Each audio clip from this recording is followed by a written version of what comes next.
Hey everybody, this is Reba, and I just want to say welcome to Teaching Tuesday. And man, if you're new here, we just like to say we're glad you joined us here. This is what you can expect. You can expect encouragement.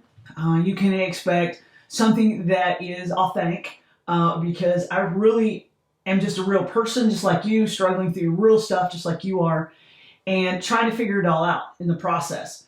So you can expect something that's pretty real and pretty genuine because that's really who I am. It's difficult for me to fake something that I really don't have. And so I'll be honest with you here and share some of my own struggles.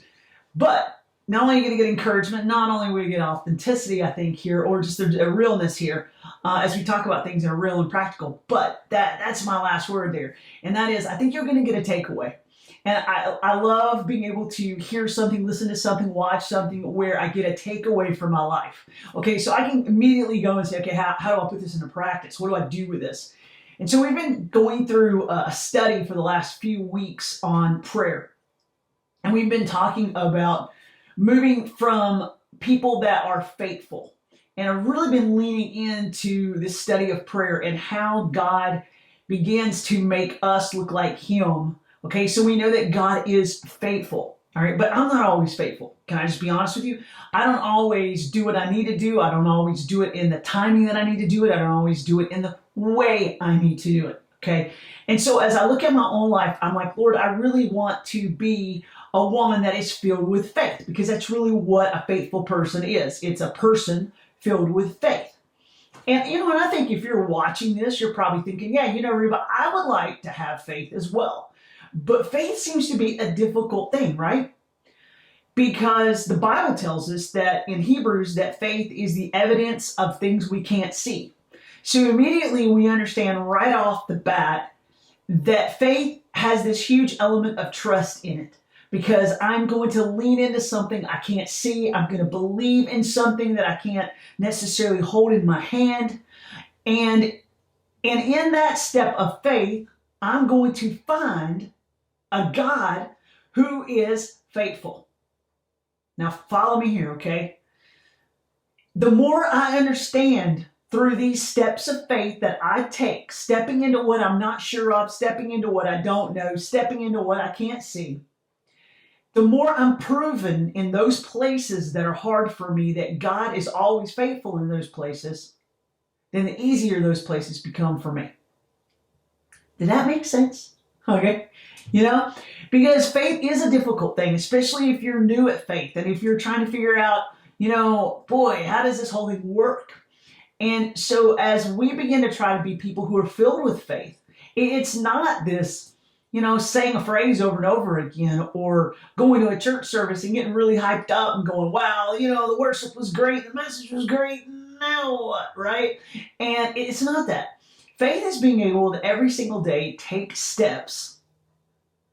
And in taking those steps, we're not stepping on something that is shaky. We're not stepping on something that is uncertain, but we're actually stepping into the promises of God.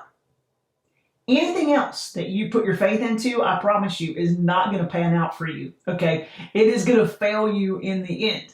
So today we're really going to step in as we've been talking about faith and being a person filled with faith, we link that to the prayer.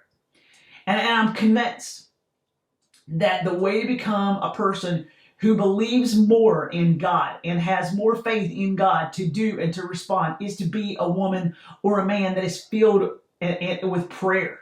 Okay? Because it's in that conversation that I get to know God. And the more I get to know Him, the more I can believe in Him and the more I can lean into Him. The more I see He's been faithful for so long, and He'll be faithful for me. And I just watch His promises just happen all the time. And so we've kind of been on this little journey. So if you're just joining us, that was a recap, okay? And that's kind of what we've been talking about. And so today we're going to have this final lesson here on faithfulness and on prayer and how to increase our faith. And as we step into that today, I wanted to read a verse for you from Psalm 130, verse 5. And this is David, and he says, I wait for the Lord, my soul waits, and in His word I hope. All right. So this is David. He is in this situation of trouble, and he says this, I wait for the Lord. My soul waits. And in his word, I hope. Now, boy, if there's just not a verse filled with a faith step, this is it. Because right off the bat, we see that David is going through something difficult in his life. And as a result of that, he's having to wait. And he's talking to God about it. And apparently he is reading God's word, or the word that David had at this point, which would have been the first 5 books of the Old Testament, all right? And so David is reading through these books, and he is waiting on the word of God, and he's waiting on God to speak and to show him. And this is why I wanted to end here, but because I think where our faith really starts to shake is when we have to wait. If I don't have to wait on God, there's no stutter in my belief, okay? I prayed, God answered. Woo! All right, good stuff. All right? And as long as it looks like that, man, me and God, we are tight, we are good, things are great. But the minute we have to wait, the minute God doesn't answer right away, the minute his voice is still, we don't really hear his voice speak to us right in that moment. Okay, the minute that happens, you and I are in this situation where we have to say, all right, Lord, where are you? Did you hear me on that one? Lord, I got this thing. And as David says, now we're in this point of waiting on God. And I think waiting is just hard. Now, maybe your personality is just really super laid back, and you're just like, you know what? I'm the most long-suffering, patient person on the planet. Okay, I'm not.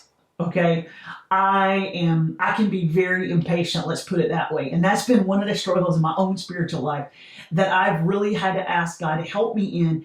God, give me patience. Lord, help me to be able to wait on you, to be able to stay up underneath the thing that you've asked me to until you answer.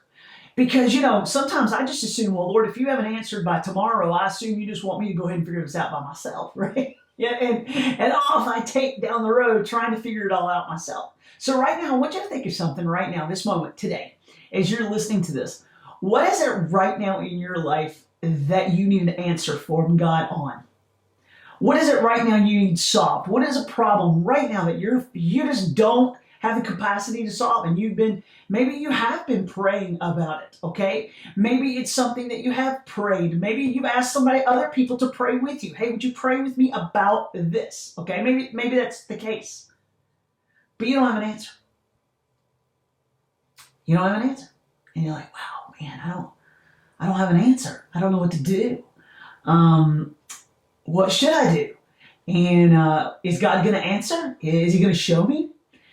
And so this is where, boy, I really hope that we'll be an encouragement, okay? Because I think sometimes when we feel in the depths, David talked about in Psalm 130 here, in verse 1, he talked about being in the depths, okay? He talked about the difficulty. So I would encourage you to go read Psalm 130 this week, okay? But so David is kind of in the depths. He's struggling here, all right? And he says, I'm just waiting on you, God. I'm just waiting on you, God. But there's times, like David comments in verse 1, that we feel like we need to do something. Okay, Lord, I feel an urgency to do something. And I'm going to tell you what that is for us. At least I know what it is for me. I want out of this. I want this to be done. I want this to be solved. I want this to be over with. Right? Really simply, it boils down to that for me. I don't like it. It makes me uncomfortable. I don't like how I feel right now. I don't like question marks. I don't like not knowing. And I just want it finished. I want to be able to check this one off and move on. And I have to tell you that many times for me, if I'm honest, it boils down to that kind of thing right there. I just want to be done and move forward. And so God, just hurry up, give me this answer so I'll know. So let me ask you this, and I have to ask my own self this question as I'm processing through sometimes in my own struggle of waiting on God, and that is, do you want it to be done right, or do you just want it done? Oh man, I gotta tell you, this one always is a kicker for me because I'm many times saying, okay, Reba, do you want it done right or do you just want it done? Which way is it for you? And many times I just want it done. And you know what? God doesn't want it just done. He wants it done perfect. He wants it done according to the best will for my life and the best plan for His glory. And so many times God knows that it's not just an answer, it's the timing of the answer. It's these things have to happen first and then you're going to get your answer. And so there's this moment of real faith in my life and in your life as we wait upon the Lord. And we say, Lord, my soul waits too. I love how David said it. He says, I wait for the Lord, my soul waits. Because there is this element inside of us where I can verbally say I'll wait on God, but there is an inside where everything inside of me is just in a anxiety, right? It's just in a like, and I just can't. And yet, I believe this is what David's speaking into. The kind of faith that changes our lives is the kind of faith that gives peace to our souls as we're waiting. And one indicator for me that my faith is weak is when my soul is stressed. It's like, all right, Lord, on the outside, I'm saying I'm going to wait on you, but on the inside, I'm a basket case. Okay. And when I see myself that way, I'm like, Lord, okay, increase my faith. Because if I genuinely and truly believed that you were going to answer in the perfect way, in the perfect time, my soul would be at rest here. And my soul would be willing to wait on you. But I don't feel that way on the inside. I can say the words on the outside, but I don't feel it on the inside. So God, increase my faith. Fill me with more of you. Fill me with more faith. And what I found, as David teaches us really something super important about prayer in this psalm, is that prayer is doing something. We're actively waiting on God by praying.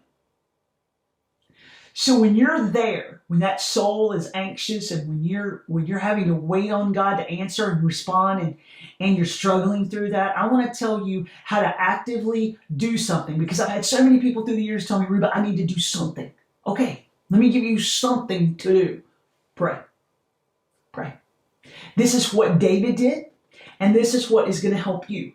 David is active in prayer. Okay, this is exactly what David is doing. What is he doing? He's praying. And he's like, okay, Lord, here I am. I'm waiting on you to answer. And so I'm going to go to you and I'm just going to talk this out with you. I want to tell you where I'm feeling on the inside. I'm going to ask you to increase my faith. I want to talk to you about my worries and my fears and my concerns. And I want to lay those things down at your feet.